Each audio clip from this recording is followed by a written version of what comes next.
You're listening to the Hour of the Time. I'm William Cooper. We'll go right straight to Frank in Phoenix for the Metal Report. Good evening, Frank. Good evening, Bill. Boy, we've been in for a wild ride lately, haven't we? Yeah, I had the phone lines hooked up here, and that's why, not hooked up, but screwed up here, and that's why you couldn't get on. That's why I was late getting on the satellite. And that's why people ordered this tape. It's not going to start right at the beginning, and that's why that other little bit of music just jumped in there. I've been chasing my tail here for the last 5 minutes. I don't know what I'm doing. Oh, the good thing is you sound a whole lot better. Oh, I am. Thank you. Good, I'm glad. But in the metals, in the last couple of weeks, we've had a lot of people, your listeners have been watching, have jumped up dramatically, and they seem to be holding at this stage of the game. We've seen some rather erratic movement on the Dow.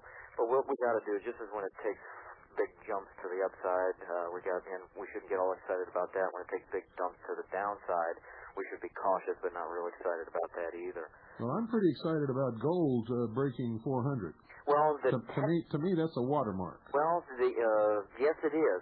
It really is, and they were able to beat it back. It broke 400, but they were able to beat it back down to so it closed at just under 400. The technical analysis is that the barrier for gold is 410.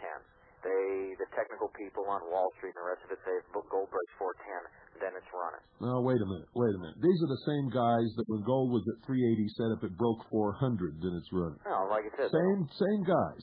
Well, what do you want from Neil Cavuto? I mean, come on, these guys on CNBC and the rest of it, they don't know what's going on. I mean, they don't know anything about what's happening. What we got to look at, though, is not only the price of gold and what the Dow's doing, but some underlying factors here. We got some very interesting underlying factors. Brokerage stocks. Okay, the people in the know, they're going to be brokerage houses, right? What have they been doing? Laying off brokers, not by the hundreds, but by the thousands. They've been laying off brokers. And brokerage stocks are taking a major hit. As a group, they've been hit very hard. The other thing is even though the Dow appears to be holding or doing well, some people think, oh, it's no big deal, minor correction. Over 1/3 of the New York Stock Exchange, over 1/3 of the stocks are struggling. 36% of them are struggling. There's some serious problems. There's some very serious underlying problems. One very interesting thing from a newsletter, someone who analyzes the Dow Jones Industrials and all that other stuff. He wanted to see where everything stood. Everybody thinks October, because October 29 and October 87. Says more bear markets, more problems occurred in January than in October. So that's something to think about. He's calling for, with the general market being sloppy here at year end and with the transports being weak at the end of 1995, it would not shock me to see trouble entering the picture during January 1996. But once again, Bill, I think you might end up calling it on the head. There's an interesting article in the newspaper today discussing the market, the paper market. Trading heats up after final bell. So people, they think they can breathe a sigh of relief by the end of the day with, the markets are closed, I'll worry about it in the morning. No. Closing bell no longer signals end of trading. But the roots of the error provide novice investors with a close-up look at the nebulous world that is after-hours stock trading. Bill, you say it all the time. No conspiracy. It's in the open. Yeah, it is. It's in the open everywhere you look. I mean, because of, I follow that philosophy, I read a horrendous amount of material, and you pick up these little tidbits. And that's exactly what they're doing. The skill is knowing how to identify important information and correlate it with other important information. Exactly. That is the hardest thing in any intelligence gathering. You can get all the data. People think going out there and snooping and pooping is the hard part. That's the easy part. It's the guy that gets all the stuff that you snooped and pooped and got, that's got to do something with it to come up with a picture. That's the tough thing. I think we may have the picture. Have you seen the 1994 United Nations Human Development Report? Yes. Okay. Why don't you sort of condense it? Yes. Basically, collapse economies to start fresh so everybody has work. That's right. They make some very unbelievable statements. Quotes, lifestyles of the rich nations will clearly have to change. Major restructuring of world's income distribution, production, consumption may be necessary precondition for a viable strategy for sustainable human development. and this is my favorite. One thing is clear. Preserving productive capacity intact does not mean leaving the world in every detail as we found it. These people are telling us exactly what they're going to do, and it's not going to be pretty. So if people think it's going to get better, it's not. It's going to get worse. If people think they're going to wait for the election to do this or do that, it has nothing to do with it. It's completely immaterial. The bottom line is the game plan is to make everybody so stressed out and have to go to them for work. That's the only way they can control people. Yes, except for those of us who are going to be self-sufficient and ready and willing to not take part. Exactly. For those of us that aren't worried about, oh my God, but I'll have capital gains and or this or that, get it done. Because the reality is if you don't, you might as well throw it all away now. Because they're going to kick it out from under everybody. They're just going to kick the legs on the chair out, and everybody's going to have to start from square one. I can't wait to start hearing all these pseudo-intellectuals who are teaching and promoting Marxism. I can't wait to see their reaction when they find out they're going to be the first ones that get the axe when all this happens. It'll be rather, unbelieving. They'll probably complain a little bit and just go into denial, but yeah, traditionally they always are the first ones that go to the pit. Yeah, you see, it's because it's not really a United Nations takeover. The United Nations, for all intents and purposes, is the United States of America. Exactly. The United States Police Force, the United Nations Police Force, is the military forces of the United States of America. People need to be looking past all of this. Okay, we got so many people focusing, the John Birch Society, they focus on UN. How much you want to bet in a couple of years there will be no UN? That's right. Okay, fine. You want us out of the UN? We're out of the UN. Why do you think we're not paying our bill? IRS, they're going to be gone too. What do you think Steve Forbes is all about? Push that whole issue. IRS will be history as well. You want to get rid of the IRS? Fine, we'll get rid of the IRS. People need to stop focusing on these single issues, and they need to look at the broader picture. And yeah, it will be under the United States. That's the way it's all fixing itself up to be. That's the way it was all set up. That was the plan. That's the secret destiny of America. It's written in all the occult writings. It hasn't been hidden. I've broadcasted. I've told the people of the world on this broadcast. I've tried to wake them up. I've tried to get them out of these silly little cul-de-sacs they're spinning around in that they think they're really going to prevail against all this might and wealth and everything. There's only one way to prevail. That's prepare. That's prepare and be ready and willing to die for what you believe in. And, George Patton said it best. He makes some other poor bastard die for what he believes in. Well, that's right. But I've never seen anyone in my life who was willing to step on a battlefield and do battle who wasn't willing to die for what they were fighting for. Well, you have to be. So if you're not ready and willing to do that, you're not going to make some other poor son of anything die for his country or for his beliefs or anything else because you're not going to be there. Well, you're right. You're 100% right. And unfortunately, there's a lot of people that don't follow. They think it's just going to be easy. They talk a real good game, but they don't think anything through. I mean, I got out there a little early today because I wanted the sun starting to stay up a little longer. I was out there in the mountain parks with my rucksack. I get all kinds of goofy looks. But that's okay, because there's only one way to get ready for marching with a ruck, and that's to march with a ruck. Yeah. And, I really feel it's close, Bill. I can't believe, with Clinton going away, I'm concerned about that. I don't like the fact of the weather back east. They got the guard called out in a lot of places already. Food's already off the store shelves. A lot of people are getting caught short by this. Yeah. And it would be, there's too much opportunity at this stage of the game for something to happen. Well, the biggest indicator that I've seen in a long, long time, up until recently, we've never seen this before. When they begin to fortify the housing areas of military installations in this country, when there's no threat to those people, that's an indicator to me that they're expecting somebody to attack those housing areas, and I have no idea who it would be. Mm-hmm. Oh, we were discussing it earlier this evening. A couple of my compadres were over in various National Guard facilities, just hypothetical discussions, and we do know that they've been taking the bolts out of the rifles and locking them in a separate area, a separate facility. Yes, we've got those reports too, and they've never done that before. No, this has been for a couple of years now. As a matter of fact, they've been doing that. So, yeah, they are fully expecting something big Of course, we know that they're going to be the initiators of it, and it will spill over into their facilities. Of that, there's no doubt. But it will be ugly. It'll be guerrilla war. You're right. Government will not collapse. It's not going to. It can't. It will not. They want to have that whole democratic change. They want to brainwash people into voting away, giving away their rights one last time to the New World Order. Yeah. And they'll just make it so difficult and so stressful that people will gladly do that if they're not ready. That's true. You got any specials for our listeners out there? No real specials. How about a newsletter? The new newsletter has been out for a little bit. I've been pushing that thing out. It's the transcript of Stephen Jacobson's Mind Wars tapes. You have played his broadcasts in the past. As you've done it, it's excellent, as you've pointed out.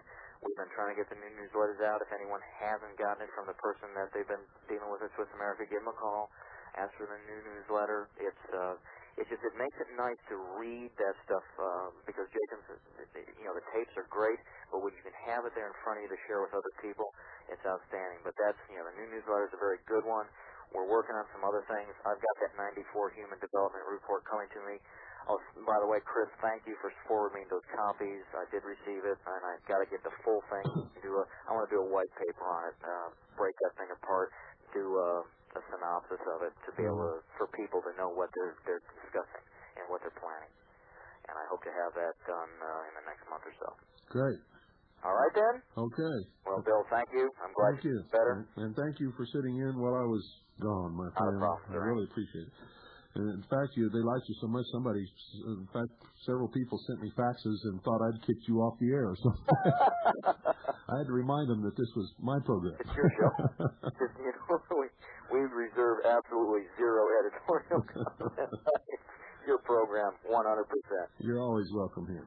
All right, Bill. Well, thanks for having me on board this evening, and we'll talk to you later. We are welcome, and we'll see you for sure next Thursday. All righty. Good night. Bye-bye. Well, ladies and gentlemen, what I'm going to do tonight is going to blow you away, I think. But first...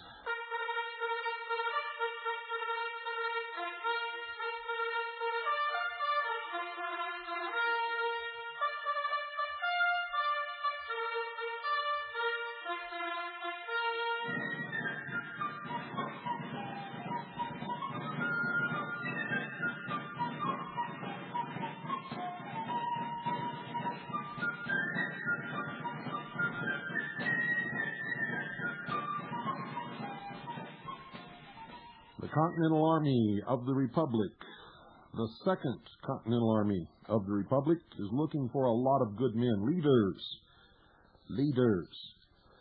If you're a leader who has military experience and good organizational skills, you don't have to know everything as long as you know how to find out who knows it and bring them and utilize their knowledge, or where to find the information that you need to relay to others.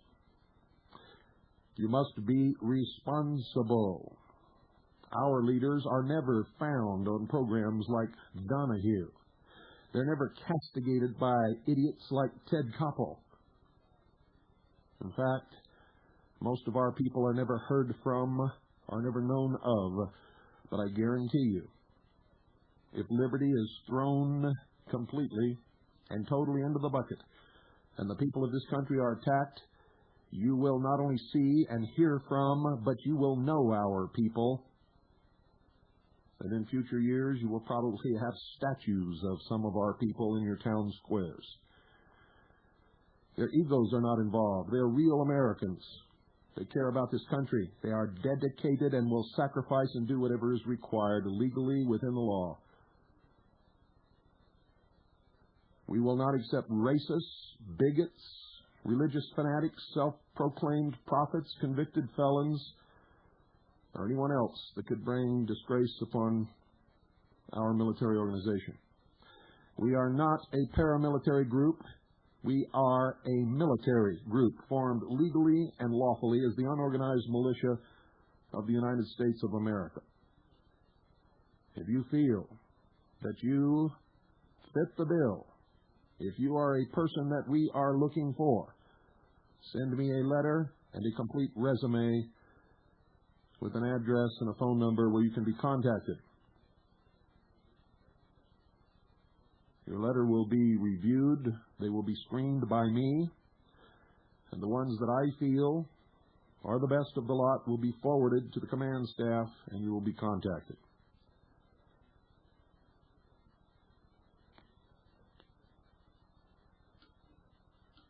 If you feel that you want to be a part of the Army that may be the Army that saves freedom and liberty for all people in this country, and if we save it for this country, we save it for the world, send your letter to the Intelligence Service, Post Office Box 1420, Sholo, Arizona, 85901. That's the Intelligence Service. P.O. Box 1420, Sholo, Arizona, 85901.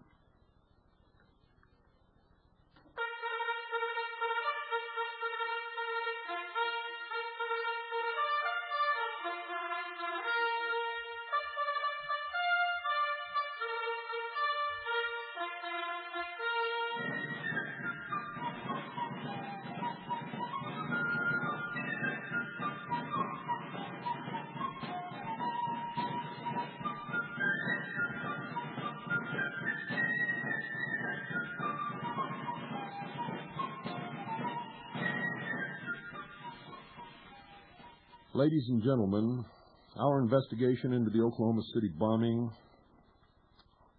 is staggering in its productivity. And everything that we have brought forward first. We are holding back an awful lot of material that we cannot bring forward at the present time. Everything that we brought forward first has been confirmed by others to be absolutely 100% correct, true. Everything has been verified by third parties, second parties, fourth parties, and fifth parties.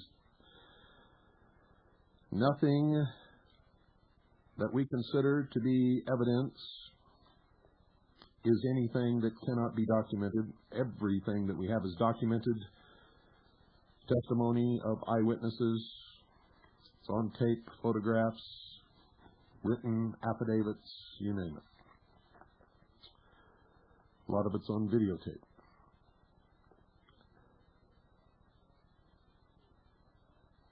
I ask the commanding officer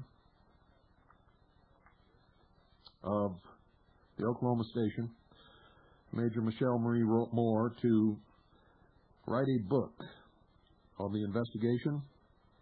She didn't want to at first, and resisted mightily, I must tell you. And finally, I issued her a direct order to write that book, and she is in the process of doing it. It's about half finished, and tonight I'm going to read you some of that book. In fact, I may continue with it for several days. It's going to be either a very thick book or 2 volumes. I can assure you of that based upon what has already been written on the information that we have already collected, both by our Oklahoma people and by all of our people, and information that we have collected, analyzed, and relayed from the Intelligence Service headquarters. So, pay close attention, ladies and gentlemen, and then you'll get some idea of the quality of the personnel and of the work that we do in the Intelligence Service of the Second Continental Army of the Republic.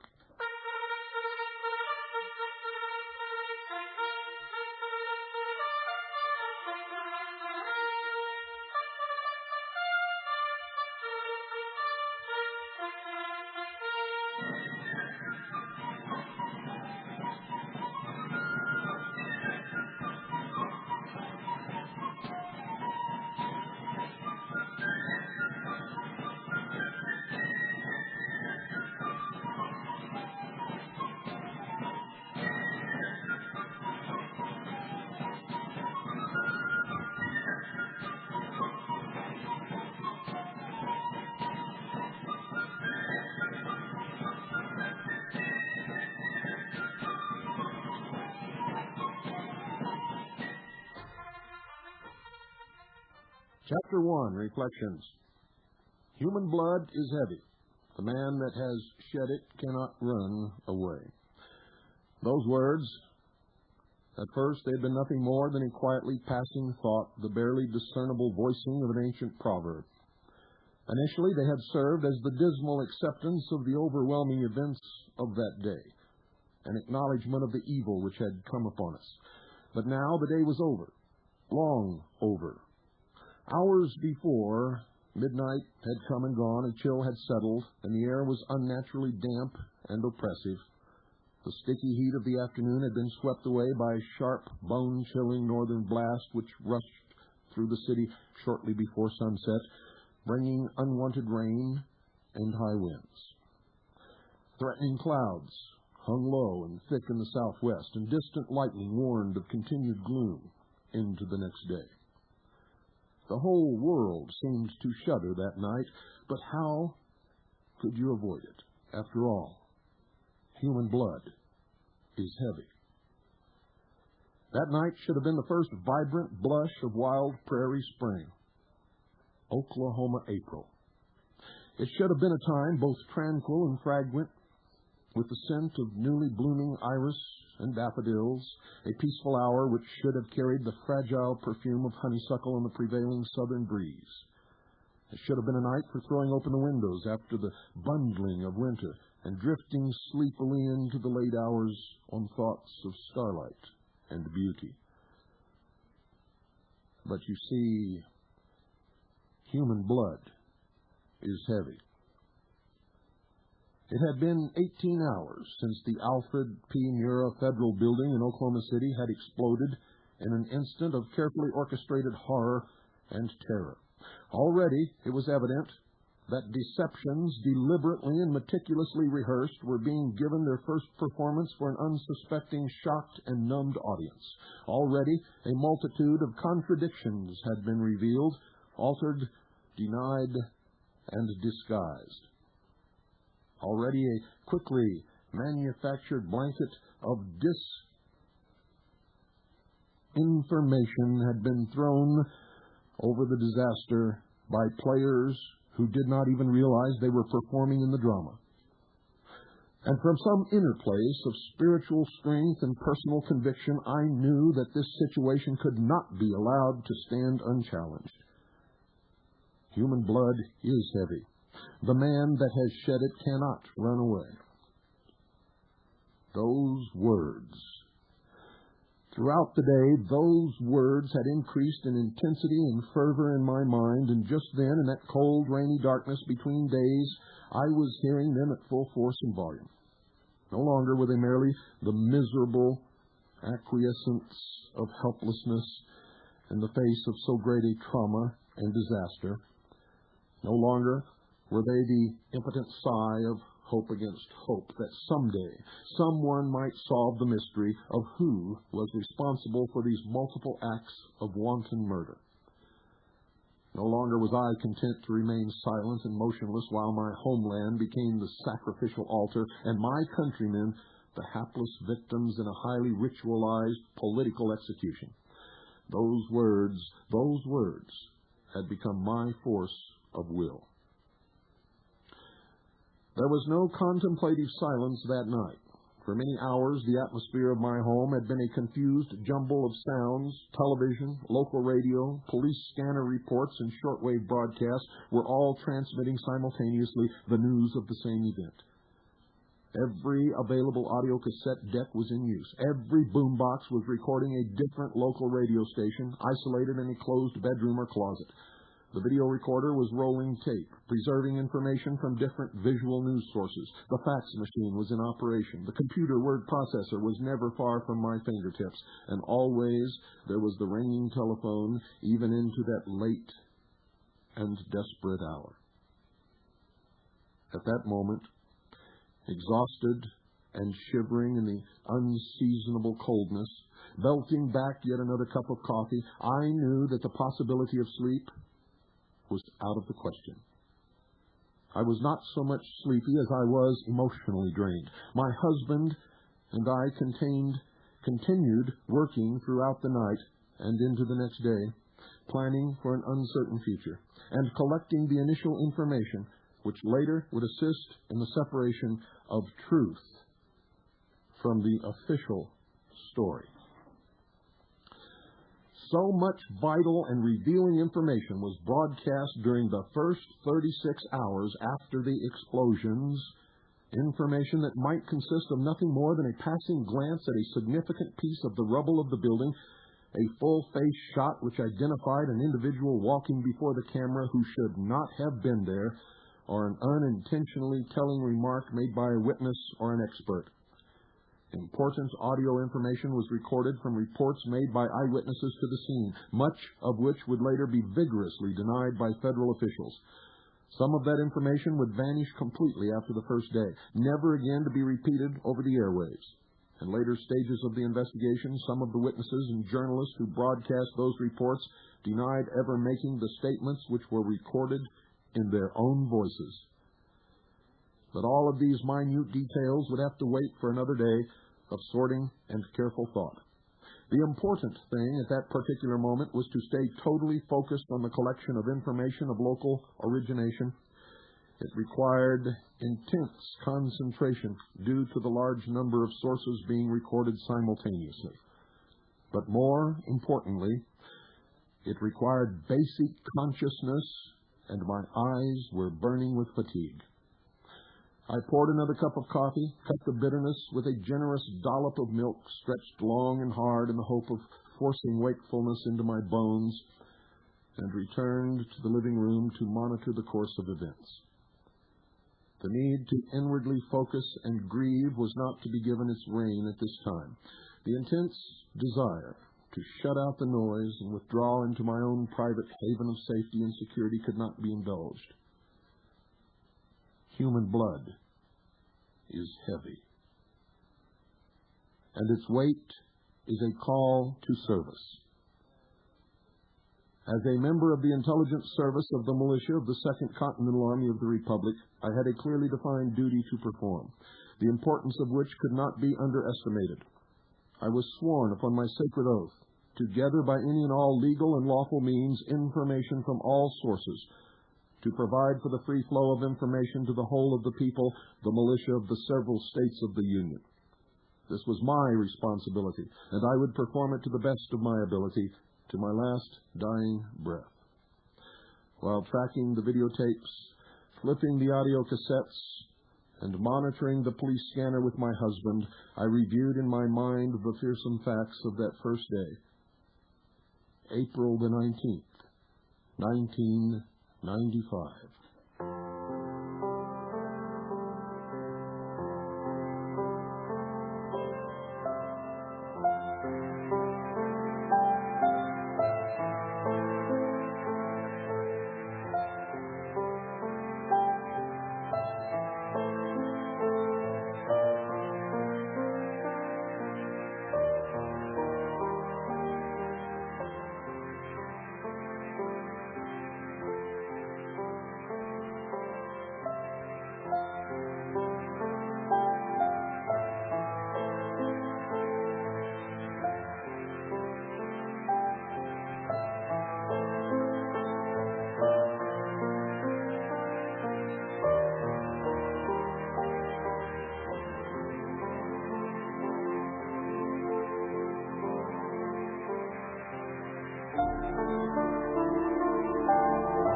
I first heard about the explosions which destroyed the Alfred P. Murrah Federal Building while drinking my morning coffee.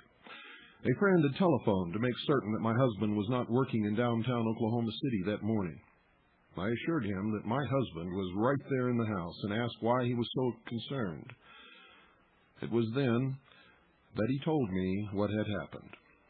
Finding himself unable to adequately describe what had occurred or to answer the barrage of questions I asked about the situation, he finally, with exasperation, told me to turn on the television for full coverage of the disaster.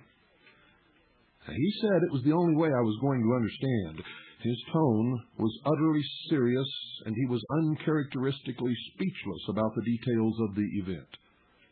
That was enough in itself to make me fretful and alarmed. He encouraged us to pray. Before the telephone receiver ever left my hand, I called frantically to my husband to quickly turn on the television so we could see what was going on. Rushing into the living room to see for myself what had occurred, I stopped dead in my tracks at the scene before me. One glance was enough to send me bounding back to my desk to telephone a report to my commanding officer, William Cooper.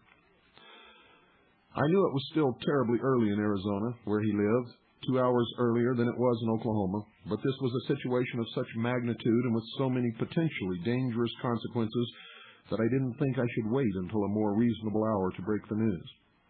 I was both shaking and sweating as I dialed the number. As I telephoned, my husband continued monitoring the news reports on the television. The telephone in Arizona rang only twice, and Mr. Cooper's wife, Annie, answered the phone. I identified myself, asked for Bill, and told her the call was an emergency. In the background, I could hear her urgently rousing him from sleep. Bill took the receiver, and at first sounded a bit groggy with slumber, but the instant he knew what had happened, he was fully alert, giving his undivided attention to the matter. I again identified myself, apologized for calling so early in the morning, but told him I thought he should know what had occurred here. Much like the friend who had first notified me, I suddenly found myself incapable of fully describing the event. I glanced once more at the pictures on the television. How could this information be conveyed? My mind was going into a shocked verbal shutdown, and after a moment of struggling to find any words at all, I blurted out, "Bill, somebody just blew up the federal building in Oklahoma City. The building looks like the whole front of it has been sliced off, and a big chunk was cut out of it. A lot of people have been injured, and probably many are dead. Just go turn on your TV. Get something on the satellite feed. The coverage is live everywhere." I'm sure I sounded a bit hysterical. I was a bit hysterical. There had been multiple explosions. The video reports of the disaster showed extreme asymmetrical damage. The front of the building had been blown outwardly away from the structural remains, and at the far east end, a large rounded section of the interior architecture, which had collapsed vertically upon itself, was now nothing more than a confused pile of rubble, dust, debris, and blood 2 stories high. At first, there were 2 columns of smoke, one coming from the building and another larger column of black smoke boiling upward from the parking lot on the north side of Northwest 5th Street, where many automobiles were burning. Several eyewitnesses would later report seeing a mushroom cloud of smoke rising from the building. There was not yet any information about the number of dead or injured, only the frightened and shocked speculations offered by the news media. Firefighters were already on the scene, extinguishing the burning cars and initiating the rescue operation. The streets were filling with the dazed and bloodied walking wounded, staggering out of the rubble of federal building and the wreckage of other damaged buildings in the area. Friends and relatives of government and civilian workers in the Murrah building came running from their offices nearby. Some were crying hysterically, searching for their loved ones. Others rushed into the dangerously unstable remains of the building and began extracting the wounded from the shattered concrete and twisted metal. Mothers, weeping and screaming for their children buried inside the federal building daycare center, were clawing at law enforcement officers who held them back from the dangerous wreckage. medical personnel began pouring into the area, and many unnamed civilian heroes joined with the medical police and fire rescue workers to save as many of those still living as was humanly possible. The scene on television was graphically tragic and violent, dreadful and compelling. It was very painful to watch, yet it was impossible to look away. All of this information was streaming into my living room as I made my sketchy report to Mr. Cooper. At that moment, there was nothing conclusive which could be relayed other than that the Alfred P. Murrah Federal Building in Oklahoma City was quite simply gone. The Alfred P. Murrah Federal Building, located at 200 Northwest 5th Street, was originally called the GSA Building and was later named for a circuit court judge of distinguished reputation. Alfred Paul Murrah had been born in Johnston County, Oklahoma, on October 27, 1904, the son of George Washington and Nora Simmons Murrah. Alfred received his LL.B. from the University of Oklahoma in 1927. He became a member of the Oklahoma Bar in 1928 and married Agnes Millam on June 29, 1930. Together, they had 3 children, Ann, Paul, and Sue. During the 1930s, Alfred Murrah was active in Democratic Party politics and helped coordinate the Young Democrats organization. With his school buddies, Luther Bohannon and Roy Savage, known together as the Rover Boys, Murrah helped engineer the triumphal 1936 United States Senate campaign of Joshua Bryan Lee, Murrah's former speech professor at the University of Oklahoma. From 1937 to 1940, Murrah served as a U.S. District Court judge, and in 1940 became a judge for the U.S. Circuit Court of Appeals, 10th Judicial Circuit, where he served for many years. Later as chief judge, Murrah earned his LL.D. from Oklahoma City University in 1954. In 1947, as one of a 3-judge panel ruling on an appeals case, Murrah helped open the doors of Oklahoma University to black students when he ordered that George W. McLaurin, whose law school application had been denied solely on the basis of race, be allowed to attend classes at the Oklahoma University College of Law. Always active in civil rights cases, Murrah found himself again working with his longtime school friend, Luther Bohannon, who had become a federal judge in his own right. When the school busing issue came before the courts, it was Judge Bohannon's ruling which changed Oklahoma City public schools from the neighborhood concept and brought about the policy of busing students to achieve integration and racial balance, a decision which remained controversial for decades. Alfred P. Murrah, a Methodist, served as a trustee for Southern Methodist University in Texas, and in 1954 received the Distinguished Service Citation from Oklahoma City University and the Hatham W. Summers Award. In his later years, Murrah served as the executive director of the Administration Office of the Federal Judicial Center in Oklahoma City. Alfred Paul Murrah was a member of the American Bar Association, the Oklahoma Bar Association, the Order of the Coif, Lambda Chi, Phi Alpha Delta, and was a 32nd degree Freemason of the Southern Jurisdiction of the Scottish Rite.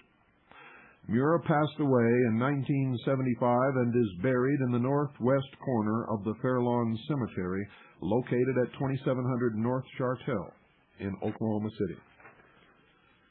The building, which was to eventually bear Murrah's name, had been designed under the direction of James Loftus and had been a joint architectural venture between 2 firms, Shaw Associates and Locke, Wright and Foster. The structural engineer was Ed Kirkpatrick. The building was designed in the late 1960s and early 70s, and the groundbreaking ceremony had occurred in 1974. The construction had taken 18 months to complete. The Murrah building was built at a cost of $13.2 million, and construction was completed in March of 1977. The building was dedicated in October 1977. Within the Alfred P. Murrah Federal Building were the offices for the following government agencies and departments: the Bureau of Alcohol, Tobacco, and Firearms, the Defense Department Investigative Service Field Office, the Department of the Army, Oklahoma City Recruiting Company Headquarters, the Drug Enforcement Administration, the Federal Employees Credit Union, the General Accounting Office, the General Services Administration, the Social Security Administration, the United States Air Force, the United States Customs Service, the United States Department of Agriculture, the United States Department of Housing and Urban Development, the United States Department Lab, the United States Department of the Treasury Secret Service, the United States Government Department of Transportation Federal Highway Administration, the United States Government Office of Health and Human Services,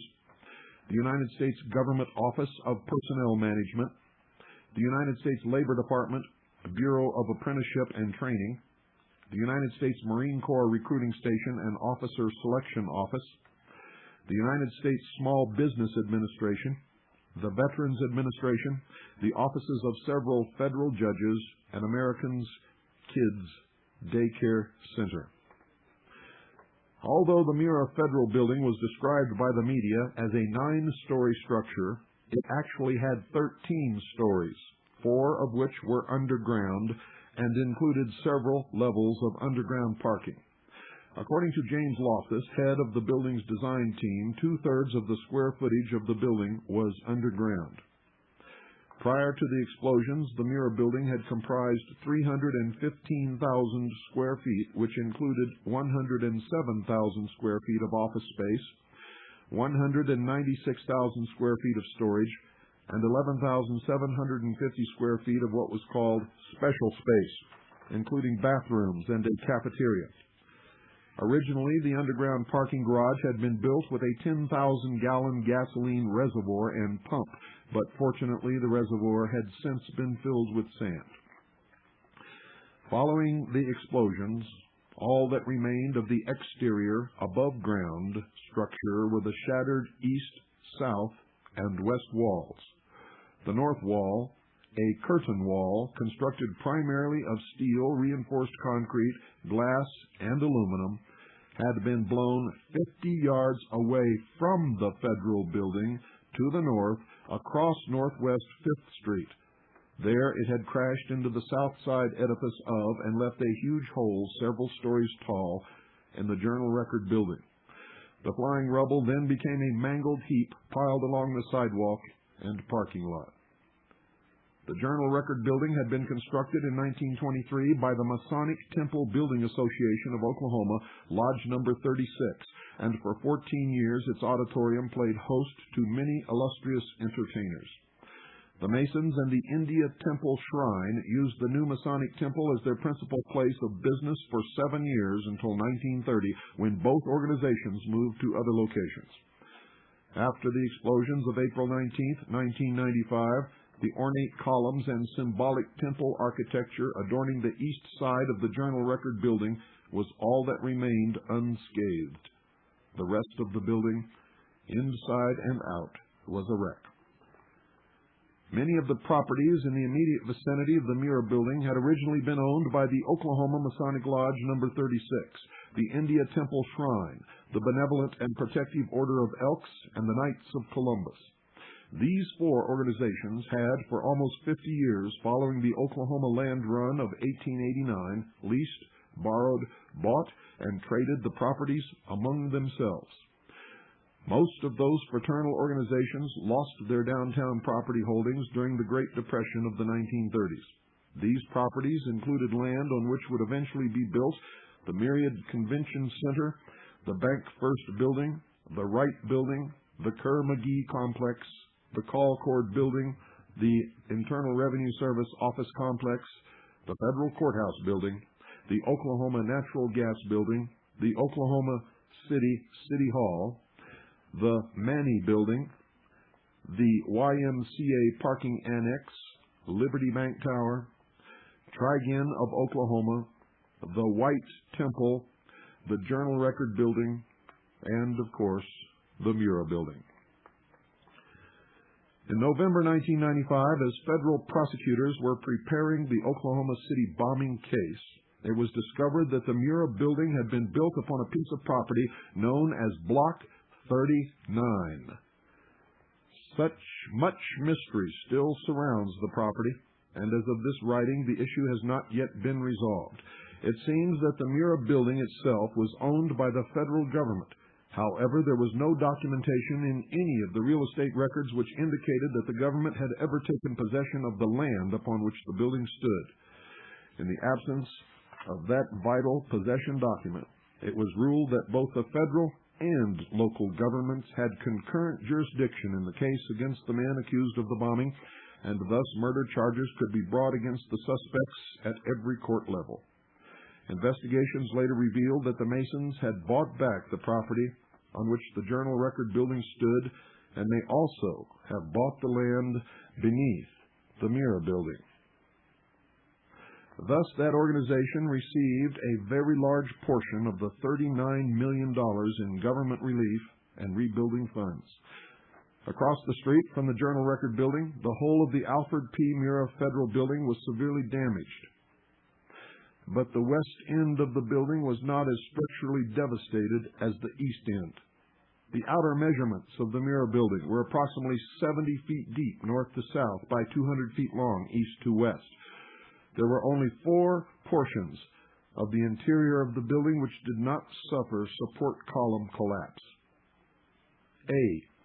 A section at the west end which measured approximately 70 feet north to south by 40 feet east to west. This was the largest single interior area still standing. B, to the east of this, a middle section of the interior remained, measuring approximately 35 feet north to south by 60 feet east to west. A section of equal size, which comprised the entire north half of the building, had been blown outwardly away from the structure at this location. C. To the east of the middle section, a portion of the building, approximately 60 feet by 60 feet, had been gouged out of the structure, leaving only 10 feet of flooring material still attached to the south wall. And D. The very small southeast corner section remained standing, measuring approximately 50 feet north to south and 20 feet east to west. The interior of the building was completely and totally gutted. As I spoke to Mr. Cooper on the telephone the morning of April 19th, I could hear Oklahoma City Mayor Ron Norick, see Appendix B, on the television reporting to the media that there had been an estimated 590 workers and possibly another 400 citizens conducting morning business in the building at the time of the explosions. We were suddenly faced with the first speculation of the day, that there might have been almost 1,000 people in the Murrah building when the explosions occurred. The information being reported was so horrific as to be unbelievable. This sort of event happened in places like Beirut, in Lima, in Bogota, or in New York City, anywhere but here. Like everyone else, I felt totally out of my element. This could not have happened in Oklahoma, in my state, in my city. I felt myself hovering near panic.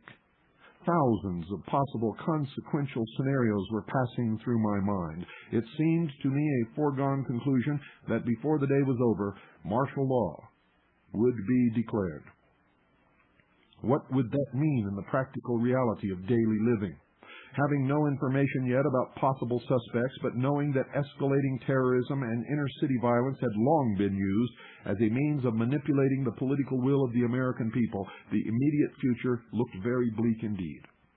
I was uncertain as to what plan of action to take in response to the bombing, and that indecisiveness was having a paralyzing effect upon my thinking. Mr. Cooper calmly took matters in hand and brought some focus to the situation. I was instructed to try to find out what was going on. That sounded simple enough, and I thought my husband and I would be able to assemble some kind of a report on the situation before the day was through. I told Bill we would do our best and I would get back to him late in the afternoon. But as the day progressed, my husband and I discovered that it was going to be a far more complex assignment than we could have ever imagined. As Mr. Cooper and I conversed, my husband reported that former Oklahoma Congressman Dave McCurdy was speaking via telephone to KWTV Channel 9 News anchors Mitch Jelniker and Jennifer Reynolds. Although the bombing had just occurred, Mr. McCurdy was already certain that Islamic fundamentalists were the parties responsible for the tragedy. McCurdy stated that there was a false sense of security in the heartland, which made it more vulnerable to terrorist attack. He further remarked that a lax security environment existed in places like Oklahoma City and commented that terrorists operate more freely in that environment. Using his position as former chairman of the House Intelligence Committee as his foundation for expertise, McCurdy said he was aware that extreme radical supporters of terrorism in the Middle East had spoken to groups in Oklahoma City, and stated that he believed the Islamic fundamentalist involvement was a very real possibility. Having just impugned those of Middle Eastern descent specifically, and Muslims generally, without any evidence whatsoever of their participation in this disaster, McCurdy further speculated that the bombing could otherwise have been the work of some extreme right-wing militant anti-government group. His reasoning behind this opinion centered on the fact that Wednesday, April 19th, was the second anniversary of the government raid on the Branch Davidian complex in Waco, Texas. Dave McCurdy was not the only official personage offering public speculation and innuendo. U.S. Congresswoman Ileana Ross Lehtinen from Miami, Florida, told the press that she had notified the FBI of testimony which had occurred before her subcommittee in Washington.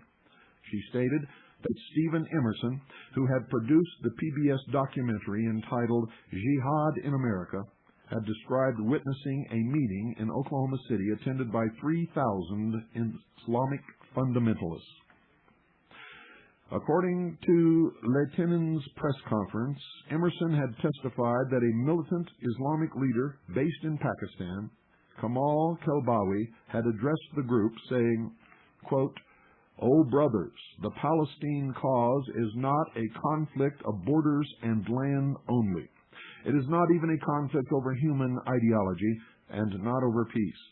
Rather, it is an absolute clash of civilizations between truth and falsehood, between two conducts. One satanic, headed by Jews and their conspirators, and the other religious, carried by Hamas, the Islamic people in general, and the Islamic movement in particular," end quote. Emerson's PBS special had aired on educational television in November of 1994. This third-hand information, in tandem with Dave McCurdy's second-hand information, was used by the media to fuel anti-Islamic sentiment which would endanger the lives of respectable citizens and would result in at least one death in the Islamic community before the madness changed its direction and fingers were pointed at other suspects in the bombing.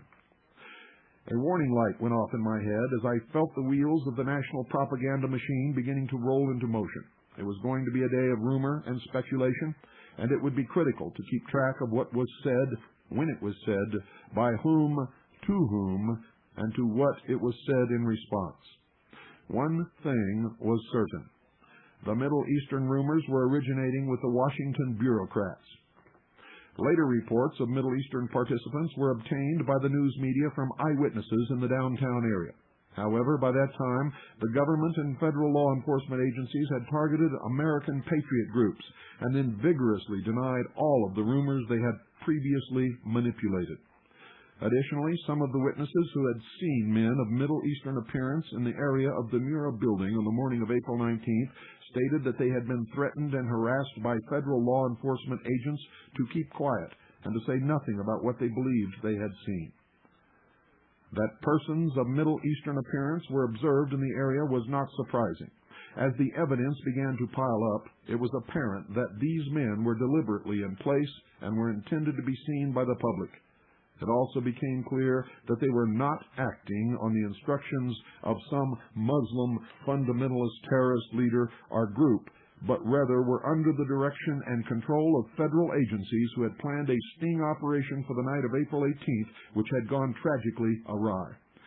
It was also never established that these men who were meant to be seen were Middle Eastern nationals, but rather were probably American citizens of Middle Eastern descent. Mr. Cooper told me to observe a pattern that would soon emerge. He predicted that Islamic fundamentalists would initially be blamed for the disaster, but within a few days, charges would be leveled against militia groups in the United States. I filed that information into the back of my mind for future reference. It would be only 51 hours until Mr. Cooper's prediction came to pass, and by that time I fully understood how he could so accurately make that prediction.